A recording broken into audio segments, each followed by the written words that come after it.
Lekukoak badu nondik nora ibili korrikaren aldiroko jakin miniturri nagusietako bat izan ohi dena argitu da. Ibilbidea jakinarazi baitute. Mendebaldean hasiko da Gasteiz izango da igaroko duen lehen hiriburua eta 2180 kilometro eginda iritsiko da Donostiara. Otsailaren batean zabalduko da kilometroak erreserbatzeko aukera. Azkenekoz 2011an amaitu zen Donostian korrika.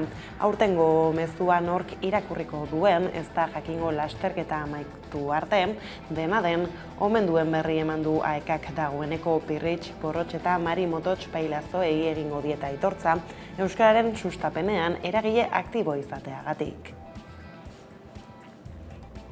Arratsaldeon guztioi, hitzekin lelopean igaroko da aurten korrika iaz pandemiaren egoera medio ospatu ezin izan ostean.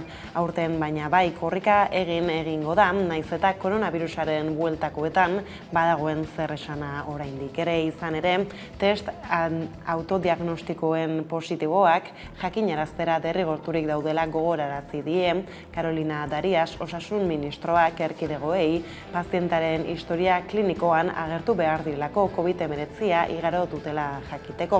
Euskal Autonomia Erkidegoak, Madrilek eta Andaluziak esaterako ez dituzte farmazietan erosten diren proba diagnostikoen positiboak jakinarazten, beraz ez da zenbat zen ere. Que nosotros hemos hoy, digamos, reiterado, subrayado ante las comunidades autónomas la necesidad, la obligatoriedad de notificar todos los positivos de acuerdo con la estrategia de vigilancia que se acordó en la pasada Comisión de Salud Pública celebrada el 30 de diciembre del año pasado.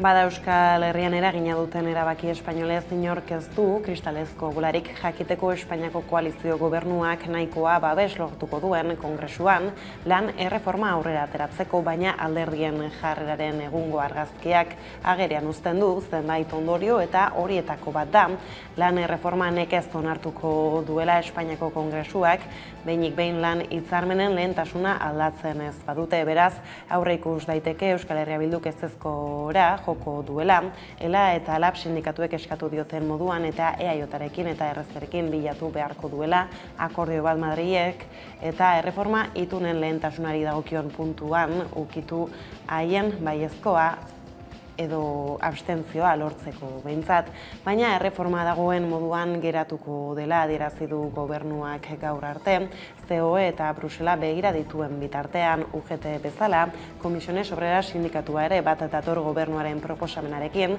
eta iritzi hori jasotzeko gurean izan da Arkaiz Antizar, Comisiones Obreras Euskadiko gazteria idazkaria eta batzorde exekutiboko kidea. Guretzako oso positiboa da langile klasentzako, lortu dian edukiei, batez ere lortu dian edukiei erreparatzen badiegu. Zeren aurreko lan erreformak ikusten badugu ze zentzu eraman duten, guztiak izan dira eskubide murrizketa edo eskubide galeranak. Eta berriz hontan, galdutako eskubideak bereganatu dira eta beste berri batzuk sortu dira. Orduan guretzako horregatik kalifikatu dugu askotan positibo edo historiko bezala. Eta arlo ekonomikoan tamalez lan istripuetan jarri behar dugu berriz fokua 56 urteko gizon bat hilda asteazken honetan, Herrera gaineko baso batean mozketa lanak egiten ari zela Eusko Jaurlaritzako Segurtasun Sailak jakitera eman duenez. Istripua bart eguerdian gertatu da, Pipaon herritik gertu, lanean ari zela adar handi bat erori zaio gainera. Osakidetzako langileak, ertzainak eta suhiltzaileak joan dira istripua gertatu den lekura, baina ezin izan dute zer egin. Aurten lan istripuan hildako 4. behargina da LAB sindikatuaren zenbaketaren arabera. Geroxeago bueltatuko gara lan arloko albisteekin, lehenago baina gauak utzitako bestelako argazki bati heldu behar diogu. Bigarren urtez jarraian San Sebastian egunez ez da helduen ohiko danborrarik izan Donostian, baina gauerdiko kanpaiotsak entzutearekin batera Donostiako Konstituzio plaza bildutakoek San Sebastian martxa abestu dute modu improvisatuan. Plaza bete eginda eta festa giroa izan da alde zaharrean dena dela, gaua lasaia izan da eta ez da aparteko gora berari arazorik izan. Horrela berretsi du Eneko Goia Donostiako alkateak ere Euskadi Irratian. Bandera gauerdia jo baino lehen igo dute Konstituzio plazan, jende pilaketak ekiditeko. San Sebastian eguneko ohiko ekitaldiak bertan behera gelditu dira, eta aurren danborrada izan da eguneko ekitaldi bakarra Donostian. Ia 3.000 umek hartu dute parte bertan, 30 konpainietan banatuta, eta hiriko 5 auzotan barrena banatuta aritu dira. Eta kiroletan Donostiatik mugitu gabe Realak Errege Kopako final laurdenetarako txartela lortu du asteazken honetan Atletico Madridi irabazita 2-0. Txuri urdinek nagusitasunez menderatu zuten ustez kanporaketa gailentzeko hautagai nagusiagoa zen taldean, eta Garaikurraren lehian egon nahi duela berretsi zuen, Norgehiagoka on askoa jokatuta. 2-0 irabazi zuen anoetan eta sufritu gabe egin zuen 28.111 realzaleren aurrean. San Sebastian egunaren bezpera izateak eta partidaren garrantziak jai giroa piztu zuten eran, Atletikoren aiegeran jasotakoek lardaztu egin zuten atarikoa. Zelaian berriz, kirol lehiak berotuta abiatu zen partida eta grinatsu ekin zion Realak. Lerroburua korrela iritsi da eguneko argazkiari heltzeko unea. Korrikaren ibilbidearen berri eman dute mendebaldean hasiko da eta Gasteiz izango da igaroko duen lehen hiriburuan. 2180 kilometro eginda Donostiara iritsiko da. Lasterketa Udane Arbeok azalduko digu ibilbidea. 2 hilabete barru ekingo zaio korrikari, Euskal Herri osa zeharkatuko du martxoaren 31 hasi eta apirilaren 10 bitartean. Amurrion ekingo diote euskararen aldeko lasterketari eta 11 egunez 2500 kilometro inguru burutu ostean Gipuzkoako hiriburuan Donostian egingo dute ekitaldi nagusia. Ibilbidearen xehetasun gehiago jakin nahi badituzue, adi jarraian. Martxoaren 31tik apirilaren 10 Euskal Herri guztia zeharkatuko du 22. korrikak. Gasteiz izango da korrikak harrapatuko duen lehen hiriburua, Donostia berriz azkena. Duela aste batzuk iragarri zutenez 22. korrikak Amurri eta Donostia lotuko ditu. Hala hitzekin leloari helduta euskaltzalez jantziko dira Euskal Herriko kaleak udaberriko aurreneko egunetan, pausoz pauso euskara lau haizetara zabaltze aldera. Euskararen aldeko ekimenak martxoaren 31an emango ditu lehenengo urratsak Amurrion. Bizkaian Zaiatik pasako da eta Araban barrena murgilduko da ondoren. Apirilaren batean Bizkaira egingo du salto korrikak, Gipuzkoatik pasatuz eta beste behin Araban amaituz, Gasteizen. Basauri, Durango, Eibar, Bergara, Arrasate eta Legutio zeharkatuko ditu besteak beste. Hurrengo egunean zaldu ondo izango du abiapuntu eta goizean Iruñera iritsiko da, 10 aldera. Ondoren Nafarroan jarraituko du. Apirilaren 3an Nafarroatik barrena joango da korrika, Lerin, Lodosa, Tutera, Kaparrotxu eta Zangoza zeharkatuz. Astelenean Irun Berri, Izaba eta Urreaga atzean utzita Ipar Euskal Herriret joko du lasterketak eta 2 hiriburutan egingo diote harrera, Donibane Garazin eta Maulen. 6. egunean tipi-tapa Nafarrara helduko da korrika, Erratzutik.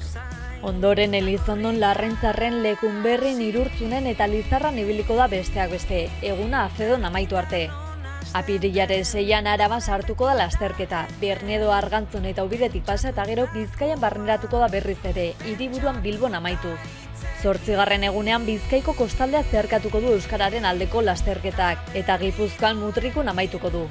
Hurrengo egunean Gipuzkoan barrena joango da, kostaldean hasi eta Zarautzen Lasarterako bidea hartuko du, ondoren Tolosan, Beasainen eta Azkoitian zabalduko da hitzekin mezua. Azken aurreko egunean apirilaren 9an Berastegi atzean utzi eta jarraian Nafarratik Lapurdira egingo dute jauzi korrikalariek, Donezebetik Urruñara. Baiona hiriburua izango da ibilbideko jomugetako bat, arratsaldeko 5:30 aldera. Eta azken egunean Gipuzkoan ibiliko da lekukoa, Donostira iritsi arte. Aurreikusitakoaren arabera 7:30 sartuko da Gipuzkoako hiriburuan eta 12:30 egingo dute amaierako ekitaldia.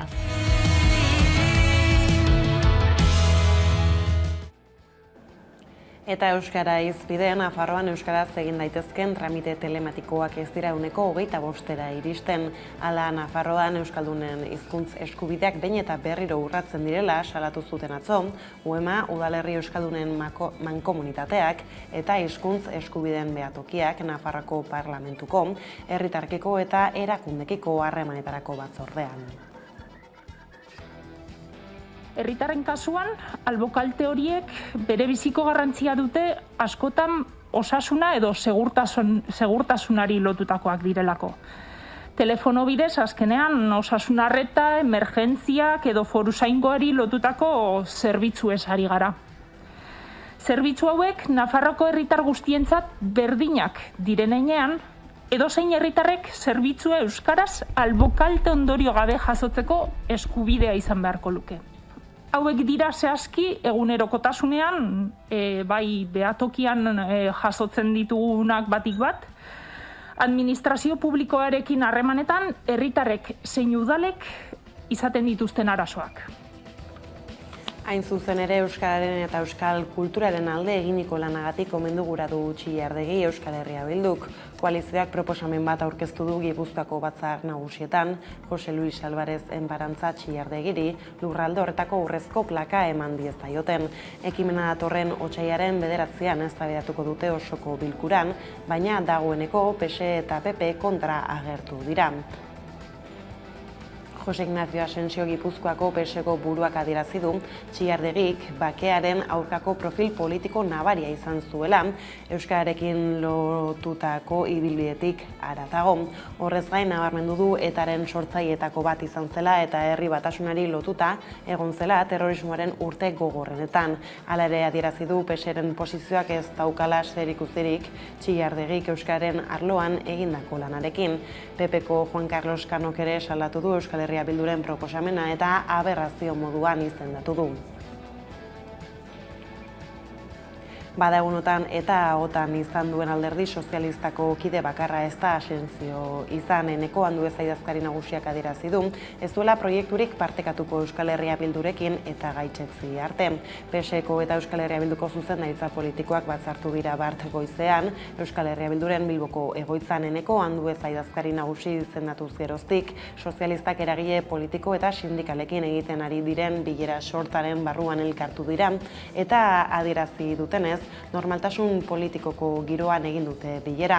Anduezak uste du, bi alderdiek zenbait herritan dituzten akordioak puntualak eta positiboak direla, baina ez du uste egoera egokia denik pisuzko akordioak egiteko koalizioak eta gaitzetsi artean behintzat.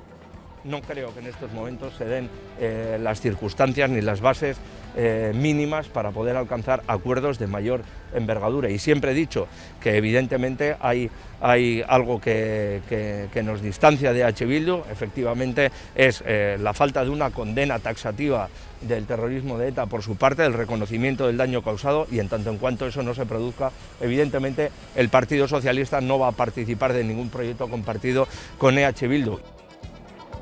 Ordea, Euskal Herria Bilduk kongresuan agertzea eskatu ostean, Unidas Podemosek salaketa bat aurkeztu du gaur Gasteizko epaitegian Rodolfo Martin Villa Espainiako ministro frankista ohiak 70ko hamarkadan izan ziren hilketa eta tortura kausen harira, aste honetan egin dituen adierazpenak direla medio.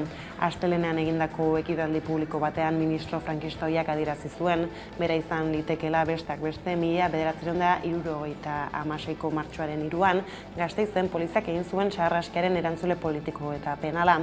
Duela hilabete Argentinako justiziak atzera bota zuen Maria Servini epaileak Martin Villa gizateriaren aurkako krimenak egotzita auzipetzeko egin zuen eskaria, eta ebazpen horren ondotik iritsi dira ministro frankista ohiaren adierazpen polemikoak. Edonola ere, frankismoko krimenengatik Argentinan abiatutako auzia irekita dago oraindik. Bart berriz buru osasuneko profesionalen kopurua Osakidetzan legez handitzea proposatu du Elkarrekin Podemosiuk. Arabako, Bizkaiko eta Gipuzkoako barne produktu gordinaren 1% horretarako erabiltzea proposatu du koalizioak. Zein da gure asmoa, besteak beste lekenen bitartez handiegotzea, esaten nuen bezala osasun mentalaren zerbitzura lan egiten duten profesionalen kopurua, eta berdintzea eramatea Europa mailan dauden estandar horietara. Zeintzuk dira hauek? Adibidez, 18 psikiatra, 20 psikologo eta 28 enferme erizaintzako profesionalak osasun mentalean adituak. Horrelako ratioak 1.000 biztanleko beharko lirateke. Osasuna aipatu dugula, gaur berriro ere elkarretaratzea egingo dute Osakidetzako langileek osasun publikoaren egoera eta kudeaketa salatzeko, izan ere, azken astetan mobilizazio ugari egin dituzte, hori ez gain, igandean, sindikatuek deituta manifestazioak egingo dituzte Donostia, Bilbo eta Gasteizen, hainbat eragile protestetara batzen ari dira, horien artean Euskal Herriko Pentsioen mugimendua, Bizkaiko medikuen elkargoa eta Sator Alaia. Gurutxeta ospitaleko larrialdietako langileek elkarretaratzea deitu dute zerbitzua egoera kritikoan dagoela salatzeko. Izan ere, azaldu dutenez, Osakidetzak urteak eman ditu egoera kritikoan, eta pandemiak ahultasunak eta gabeziak agerian utzi ditu, arretaren kalitatearen kaltetan. Eguerdian protesta egingo dute osasun beharginak areagotzea eskatzeko. Aste hon eta aurrekoetan ere mobilizazio ugari egin dituzte Osakidetzako langileek osasun publikoaren egoera salatzeko. Bizkaian adibidez, Bart, Bilbon elkarretaratzeak egin dituzte osasun zentro guztien atarian, baita Barakaldon ere, eta Nafarroan aldiz, Iruñan, Tuteran, Lizarran eta Lizondon. Igandean gainera urtarrilak 23 sindikatuek deituta manifestazioak egingo dituzten batik bat lehen mailako arretak duen kolapso egoera eta ospitaletako arretaren gainkarga salatzeko. Hainbat eragile protestara batzen ari dira. Horien artean daude Euskal Herriko Pentsioen mugimendua eta Sator Alaia bizilagunen plataforma. Bada, Sator Alaiak kritikatu du osasungintza publikoaren arloan oinarrizkoak eta lehentasunezkoak diren zerbitzuak gainberan dauden bitartean, baliabide publikoak Donostiako metroa bezalako alferrikako obretan xahutzen direla. Bizkaiko medikuen elkargoak ere erabaki du deialdiarekin bat egitea. Izan ere, ohar baten bidez jakinarazi duenez, lehen arreta kolapsatzeko zorian dago eta hori gertatuz gero osasun sistema osoak behea joko du. Hala, bai sindikatuek, bai Osakidetzako langileek, bai eragileek, Eusko Jaurlaritzari egoera konpontzeko berehalako neurriak galde egiteko eta behin-behinekotasuna mugatzea exigitzeko manifestazioak egingo dituzte igandean, Bilbo, Gasteiz eta Donostian eguerdiko 12etan. Eta lan gatazkez, UNGMko garbitzaiek babesa eskatu diete Uradiruz hornitzen duten erakunde publikoei. 223 egun daramatzate greban eta Jaurlaritzak esku hartza erabaki du, baina oraingoz artekari moduan bakarrik. Greban dauden UNGMko garbitzaiek museoa diruz babesten duten erakundeak deitu dituzten, haien baldintzak hobetzaren alde egitera.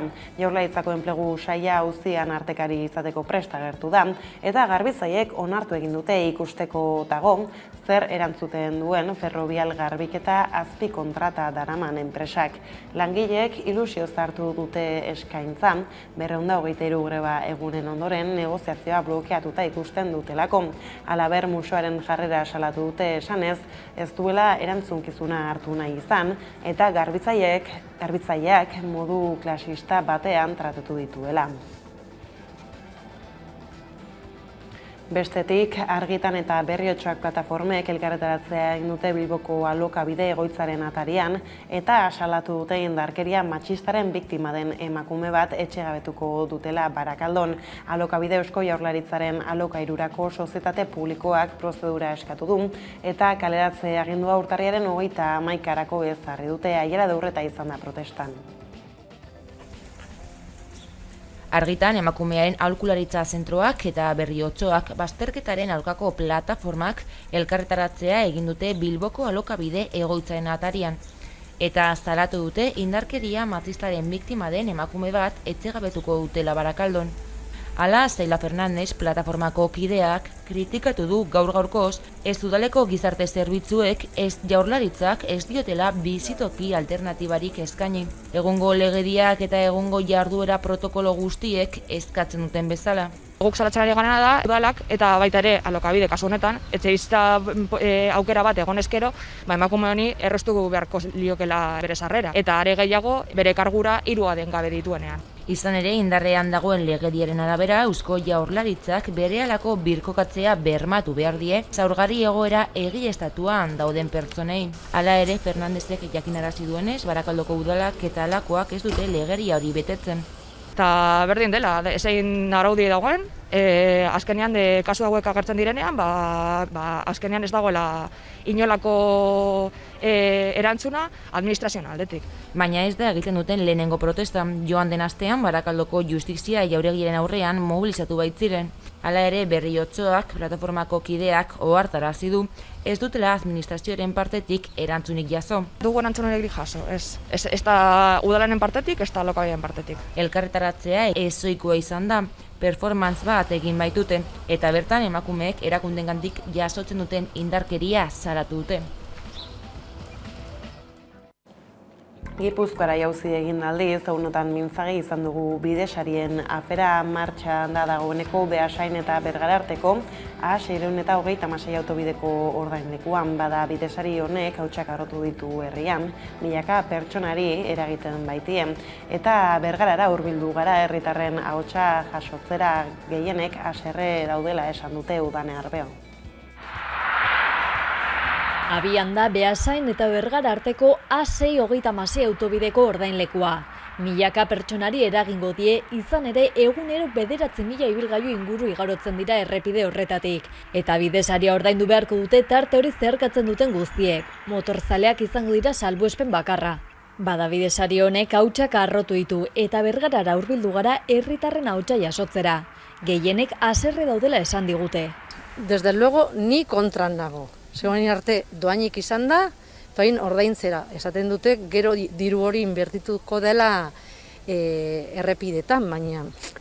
Ze azkenian, ero hartzen duzu, ero autopista be gareste, ero bestela, ze aukera dago. Herritik, Antzolatik, gero Antzinako deskargatik, gero Zumarraga barnetik, gero, klaro, gurutzatu behar dituzu herri guztiak. Bueno, ez zait ondo iruditzen egia esan. Zergatik hori geure inpuestuak egin da lehen ere, eta berriro paratzen jarraitzu dugu. Egun erabili behar da berantzako hori dirutza urtean bukaerarako. Ez da eskubiderik Gipuzkoa eta dago ordaintzen, Gasteizera joteko, Donostia joteko, leku guztietara ordaintzen, eta beste aldetik eta hori diru dana gastatzen dago trenean, eta hori nik ez dut ikusten etorkizuna. Orduan, benetako dago oso gaizki gestionatuta. Eta ez dago eskubiderik dana, gure inposton gana jutia dana. Oso sarre nago. Lotzagabakari bat, daun diruak oindako gauza bat, berri ordaintzia eta epinditza askuza bezala esko mantenimentu egon dela, estatu mailan nahi malekutan dara obra zailagoak eta doain dira, gugaz betiko tontuak, azken hori pasatzen da. Eta guztiz kontra, gainera da beste eskualdera juteko bidea, eta nik uste dut ez. Pasada badala ordaintzia berriro guztion diruak egindako obra bat, ez da bibir ordaintzia berdina. Eta ipinitza eskusa bezala mantenimentua dela, ez dut uste denik tontotza hartzen dabe gure burua. Nahiko mugimentua dago eskualde batetik bestera, Bergaratik Zumarragara orduan. Bai, jakin izan da benun ipini ordaintzarixea. Poliki dana, argi indarra, eta dana doia ditzen soldatak ez, eta bai, betako da oso gaizki gestionauta. Hori soluzioa ez da, eta bai da, familian dako eta beste piso bat, dakago hor beste bat, eta gainera gu Zumarragara eta asko juten gara, eta hori diru asko da, bai. Bestaldetik hondakin handien errefusak Zubietako erraustegira eramatera derrigortu du Debagoienako mankomunitatea epai batek. Gipuzkoako hondakinen kontsortzioak 2020ko irailean esan zion mankomunitateari hondakinak erraustegira eraman behar zituela, oraindik Zubietako planta ez dagoenean martxan. Debagoienak ordea indarrean zuen kontratua hondakinen kudeaketarako enpresa batekin. Horregatik mankomunitateak orain helegitea jarriko dio epaiari. Tamaina handiko hondakinak Gipuzkoako hondakinen kontsortziari ematera behartu du epai batek Debagoieneko mankomunitatea. Epaitegiak balioetsi egin du kontsortzioak aurkeztutako administrazioarekiko auzi errekurtsoa, eta Debagoieneko mankomunitateak kontsortziari tamaina handiko hondakinen errefusaren zati oso eman behar diola adierazten du, ondoren Zubietako erraustegiko instalazioetan tratatzeko. Bestalde mankomunitatea zigortu du honek kontsortziari eta ura osatzen duten gainerako mankomunitatei eragiten dizkien kalteak ordaintzera. Testu inguruan kokatzeko Zaldibarko zabortegia martxan zenean, inguruko mankomunitate batzuek ara bideratzen zituzten volumen handiko hondakinak, baina hondamendiaz geroztik zabor horiek erraustegira bideratu beharren aurkitu ziren. Garazi-Larrea Debagoieneko mankomunitateko lehendakariak naiz edabidari azaldu dio, beraiek ez zituztela Zaldibarrera eramaten Baiaran bildutako hondakin zaharrak, kontratu bat baitzute bertako Agirre Etxabe enpresarekin, eta hark kudeatzen zituen zaborrak. Gaineratu du Baiaran ez daukatela beharrik hondakin handiak Zubietara eramateko, aurretik ere ez zituztelako Zaldibarko zabortegira eramaten. Kontsortzioak volumen handiko hondakinak erraustegira bideratu behar zituela jakinarazi zionerako Agirre Etxabe enpresarekin kontratu luzapena eginda zuen mankomunitateak, eta beraz adierazi zion enpresa honekin kontratu amaitzean bidaliko zizkiola hondakinak. Bestela kontratu mozteagatik enpresa indemnizatu beharko zutela eta. Ildo horretan elegita jarriko du Debagoieneko mankomunitateak, hondakinak martxan ez zegoen instalazio batera eramatea derrigortu dituztelako indarrean zuten kontratuat moztuz.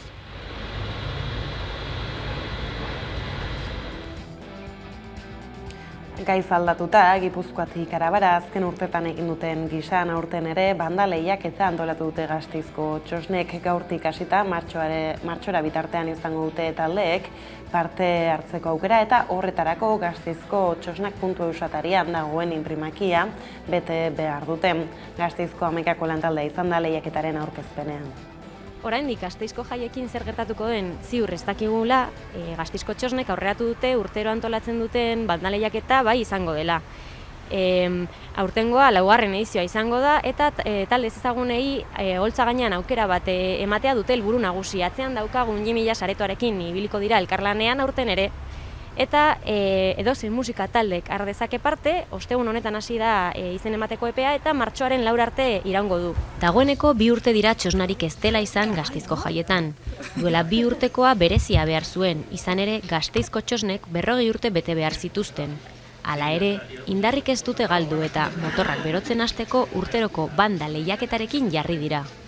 Apuntatzeko modua oso erresa da, gasteizkotxosnak.eus webgunean sartu eta formulario bat bete beharko dute. Taldekideen datuak txertatzeaz gain, minimo 3 abesti eta gehienez 5 igoko dituzte. 5 abesti bidaltzen badituzte, horietatik 2 gutxienez euskeraz izan beharko dira. 4 talde izango dira finalistak eta kontzertua eskainiko dute apirilaren 7an Jimilaz Gasteiz aretoan. 4 horietatik irabazle irteten dena berriz Gasteizko txosnetan jotzeko aukera izango du, jaietako egun batean. Horrez gain, 500 euroko saria ere jasoko du talde irabazleak. Behin talde guztiek izena eman da, Gasteizko txosnak 5 talde sailkatuak iragarriko dituzte, eta martxoaren 10-etik 20-an bozketa fasea zabalduko da. Badaguneko kontuak horrela direla, iritsi gara albistegiaren bukaerara gaurkoan Big Boy Railroad taldearen itxoiten kantuarekin agurtuko zaituztegu. Beraz, gustatuko zaizuelakoan besterik ez gure aldetik hauek izan dira eguerdiak gurean gaur utzi dituenak. Guztiak eta gehiago nahi duzuen aldiro 11.eus atarian ondo izan eta bihar arte.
Segundoka denbora gozo ikotzin zure atzamarren